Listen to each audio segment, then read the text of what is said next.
Hey everyone, Ariel Adams here with aBlogtoWatch. Please subscribe to our videos on YouTube and like this video if you find it useful. This is a review of an interesting limited edition watch, but I'm going to use it as a base to discuss the underlying watch itself. This is the TAG Heuer Carrera Calibre 1887, and what's unique about this particular version is that it's a limited edition of 250 pieces called the Time Capsule and Nendo, specifically for the Japanese market. And what's different about it is the hands. You can see here that there are red colored, I guess you call them traditional style hands on sort of the Carrera dial, which is what makes it unique. I happen to like this one a lot, but if you are getting just the Carrera Calibre 1887, you are not going to get these hands. You're probably going to get the more traditional hands. So I'm reviewing the limited edition, but otherwise everything's the same. There are no shortage of Carrera models out there of different colors, sizes, movements. TAG has a range of products in all their sort of main pillars, and Carrera is probably the most popular pillar. But this is the one that I think is what's going to be interesting to most people today. It's 43 millimeters wide in steel. The newest versions have a ceramic bezel insert with a tachymeter scale. Traditional dial with the sort of minute style hour markers, hints of red on the dial, 12-hour chronograph, and the date. The 1887 movement is a fantastic movement, which unfortunately over the last couple of years has been the source of controversy because it is a movement that was originally developed by Seka, so it's a Japanese design. TAG Heuer went to them a couple of years ago, and this was during the time when Endo was announcing that they were going to reduce the products that they were going to make, or the movements they were going to send to brands outside the Swatch group.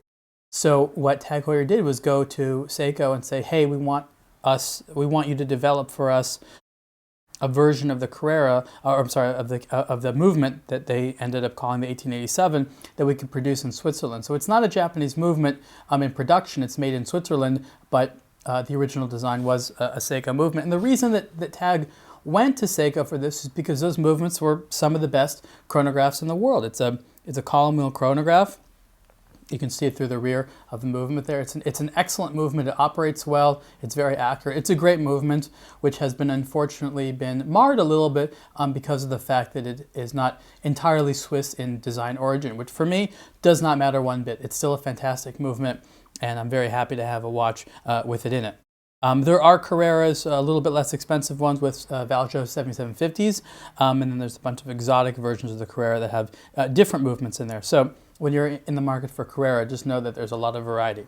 The Carrera design is one that's been around since the 60s. Of course, here at 43 millimeters wide, this is a little bit larger than the vintage ones, but you get the same kind of angular lugs, distinct looking dial. Of course, there's been many dials available. I really like how it fits, slightly tapering bracelet, nice masculine design. For me, this is a great size at 43 millimeters.